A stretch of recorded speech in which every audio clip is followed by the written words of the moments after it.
अस्सलाम वालेकुम। तो आज हम स्टार्ट करेंगे यूनिट नंबर 8। उसका टॉपिक क्या है? Fundamentals of trigonometry.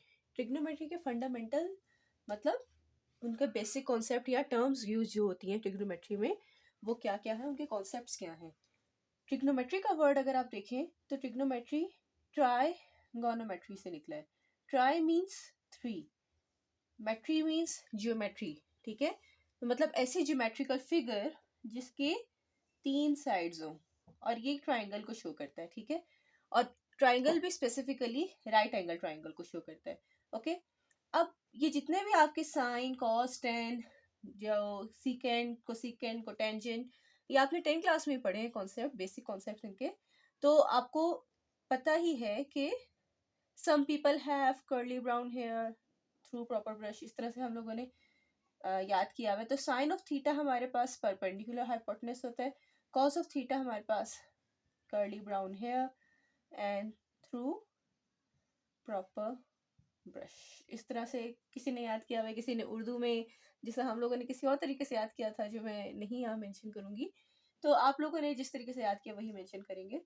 सो हमारे पास ये आपकी ट्रिग्नोमेट्रिक रेशियोज होती थी। ये एंगल होता था जो इन दो लाइंस के बीच में होता था, और 90 डिग्री राइट एंगल ट्राइंगल के ऊपर ये चीज़ें होल्ड करती थी। ठीक है, सो हमारे पास ये ट्रिग्नोमेट्रिक रेशियोज क्या होती हैं और इनके लॉज क्या है, फंडामेंटल लॉज ऑफ ट्रिग्नोमेट्री क्या है। Sine of alpha plus beta, इसको याद रखने का तरीका क्या है, साइन में दोनों डिफरेंट होते हैं, मतलब sine alpha cos beta, cos alpha sign beta, और अगर प्लस का साइन है तो प्लस रहता है। सेम इसी तरह से हम निकालेंगे angle sine of alpha minus beta का, तो जो भी साइन है वो आपका ये साइन सेम रहता है। ठीक है, माइनस ही लगेगा। और साइन के अंदर क्या फर्क होता है, sine alpha cos beta different वाले आपस में मल्टीप्लाई होते हैं, and cos alpha sign beta. उम्मीद है यहाँ समझ आई होगी। सेम इसी पैटर्न पे हम कॉस अल्फा प्लस बीटा को देखते हैं। कॉस का क्या फॉर्म है, इसका क्या ट्रिक है, इसमें सेम वाले आपस में मल्टीप्लाई होते हैं, मतलब कॉस अल्फा कॉस बीटा और साइन अल्फा साइन बीटा।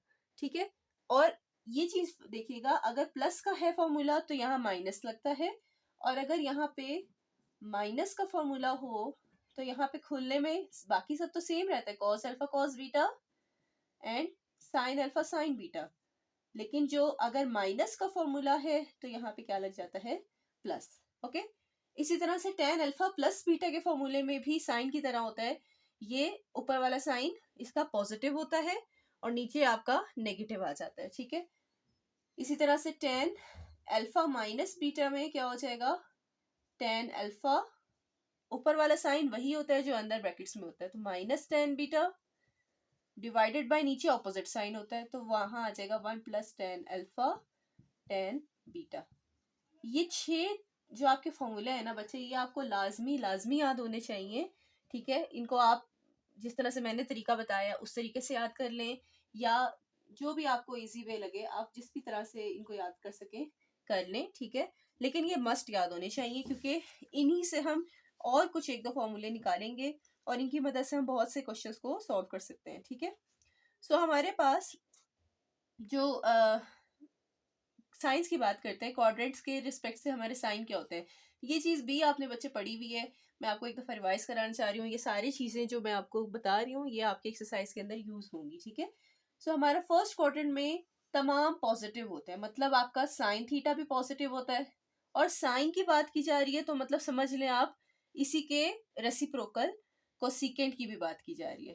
ठीक है, इसी तरह से अगर कॉस की बात की जा रही है किसी जगह उसके साइन की, तो उसका कॉस का reciprocal one by cos of theta क्या होता है, सीकेंट थीटा, तो मतलब उसकी भी बात की जा रही है। और अगर टेन की बात की जा रही है तो याद रखें उसी के रेसिप्रोकल कोटेंजेंट की भी बात की जा रही है।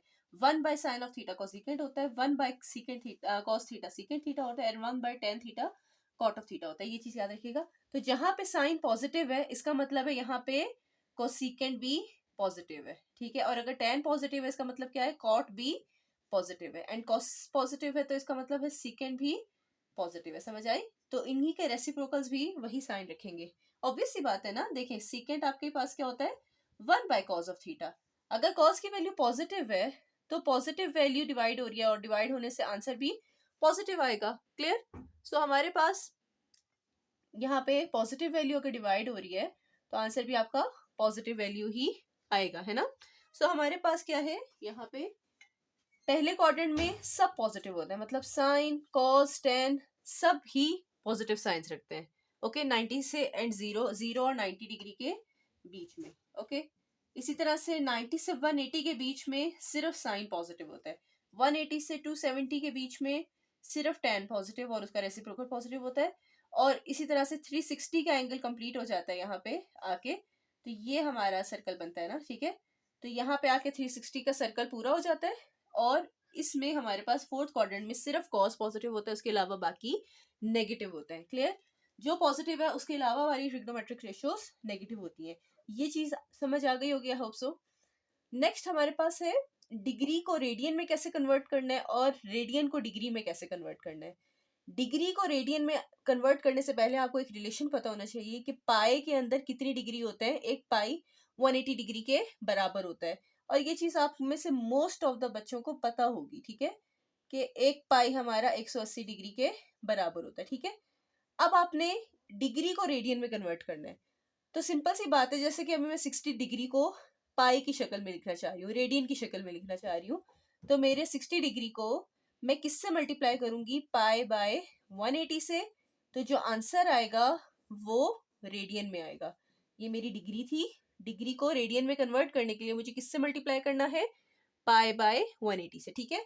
तो 61 जा 60, 63 6 3 जा 18 होता है, ये 0 हो जाएगा, तो 30, ओ माय सॉरी 63 जार 180 होता है, तो ये आ जाएगा पाई बाय 3, ठीक है। या आप 3 के टेबल 0 0 कैंसिल हो गए, 6 1 6 6 3 18, ठीक है, इस तरह भी कह सकते हैं। तो आपका आंसर आ गया पाई बाय 3 रेडियन। तो मतलब 60 डिग्री को मैं पाई बाय 3 रेडियन में लिख सकती हूँ, ठीक है। ये मैं वैल्यूज यहाँ पे इसी टेबल में ना रेडियन में लिखने वाली हूँ। ये वैल्यूज आपकी मैं डी लिख देती हूँ, यहाँ पे ये डिग्री में लिखी हुई है ना, इन्हीं को मैं रेडियन में कन्वर्ट करने वाली हूँ। दोबारा रिपीट कर लेते हैं एक दफा फिर से, ठीक है, सिर्फ आपको समझाने के लिए और प्रैक्टिस के लिए, कि अगर आपके पास 45 डिग्री होता, 45 डिग्री आपके पास रेडियन में कन्वर्ट करना है, तो मैंने इसको किससे मल्टीप्लाई करना है, पाई बाय 180 डिग्री से, ठीक है। तो ये आ जाएगा 5 9 जा 45, 5 3 जा 15, 30, 5 6 जा 30 और 9 4 जा 36, तो ये आ जाएगा पाई बाय 4। तो इसका आंसर क्या आ जाएगा रेडियन में, पाई बाय 4। समझ आ रही है। इसी तरह से आप 90 डिग्री को कन्वर्ट कर सकते हैं पाई बाय 180 से मल्टीप्लाई करके, तो 91 जा 92 जा 18, तो ये आ जाएगा पाई बाय 2। कन्वर्ट करना आ रहा है। इसी तरह से 30 को रखेंगे तो पाई बाय 6 आ जाएगा, कर लेंगे। लेकिन 0 को अगर आप रखें तो 0 को किसी भी चीज से मल्टीप्लाई आप करें वो 0 ही रहती है, इसलिए मैंने 0 के ऊपर डिग्री नहीं लिखा। ये देख रहे हैं आप, ये 0 रेडियन है, खाली 0 लिखा है मैंने। क्लियर। इसी तरह से हमारे पास अगर कोई चीज रेडियन में दी होती, ये मैंने आपको किस में कन्वर्ट करने सिखाया है, डिग्री को रेडियन में, ठीक है।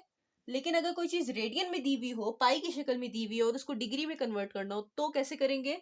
जैसे मैं अभी पाई बाय 6 को ही ले लेती हूँ, पाई बाय 6, तो मैंने यहाँ पे एक पॉइंट लिखा है, देखें डिग्री से रेडियन वाला क्या लिखा है मैंने, मल्टीप्लाई डिग्री, जो भी डिग्री थी उसको हम किससे मल्टीप्लाई करे थे, पाई बाय 180 से। तो मल्टीप्लाई डिग्री की value with pi by 180 to convert it into radian, ठीक है। लेकिन अगर रेडियन से डिग्री, रेडियन इंटू डिग्री जाना हो, तो हमने क्या करना है, सिर्फ पुट करना है पाई की वैल्यू को 180 डिग्री। या आप इसको कुछ लोग ऐसे भी समझाते हैं कि 180 बाय पाई से मल्टीप्लाई करना है। मैं इसको सिंपल वर्ड में कहूंगी, आपको पता है ना पाई कितना होता है, 180 डिग्री, बस पाई की जगह 180 लिख दे तो ये ऑटोमेटिकली डिग्री में कन्वर्ट हो जाएगा। तो 6 1 जा 6, 6 3 जा 18, 30 डिग्री। क्लियर हो गई बात। ये 0 था ना, तो 30 डिग्री। तो पाई बाय 6 डिग्री में कन्वर्ट होके कितना बन रहा है, 30 डिग्री, ठीक है। इसी तरह से सपोज करें, मैं आपको क्वेश्चंस के रेफरेंस से बता देती हूँ एक, जैसे कि आपके पास हो 4 पाई बाय 3, ठीक है।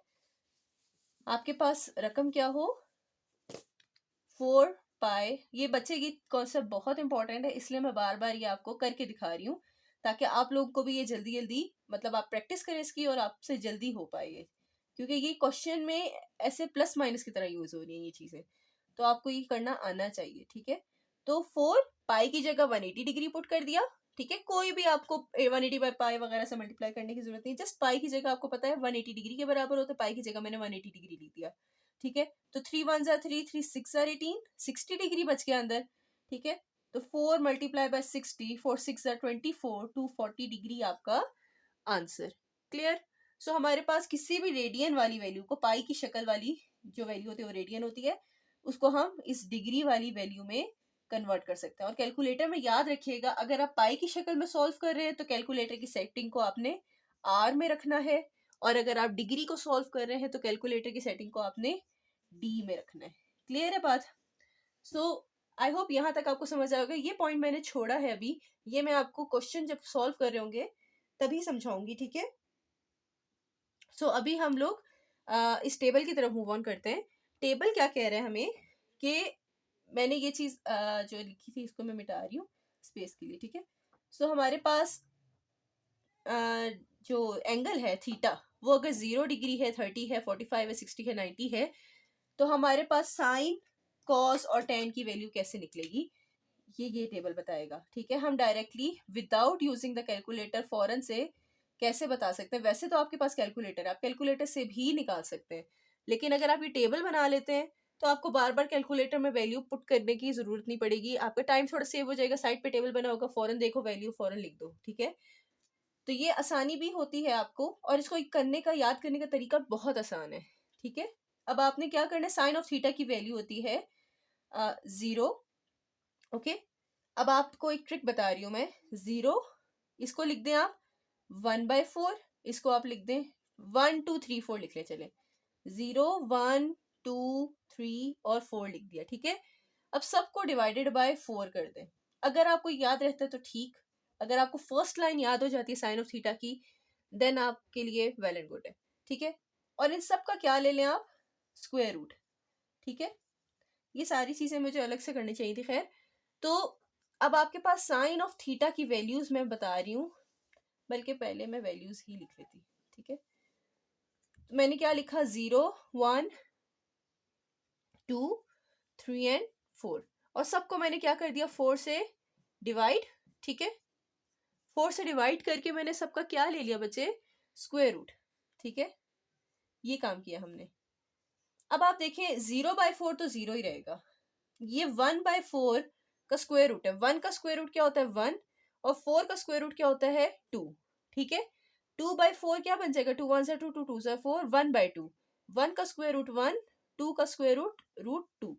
इसी तरह से 3/4 में 3 का square root 3, square root, and 4 का स्क्वायर रूट क्या होता है, 2। इस तरह 4/4 में आंसर क्या रह जाएगा, 1, और 1 का स्क्वायर रूट क्या होता है, 1। तो आपकी वैल्यूज क्या आ रही है, 0 1/2, 1/√2, √3/2 एंड 1। अगर आपको ये तरीका समझ आ गया तो वेल एंड गुड। मैं एक दफा रिपीट कर देती हूँ। आपने क्या करना है, सिंपल 0 1 2 3 4 काउंटिंग लिखनी है, और 4 तक काउंटिंग लिखी है, इसलिए सबको 4 से डिवाइड कर देंगे, ठीक है? 4 से डिवाइड करके सबका रूट ले लेंगे, तो आपकी साइन की पहली लाइन ऑटोमेटिकली बन जाएगी।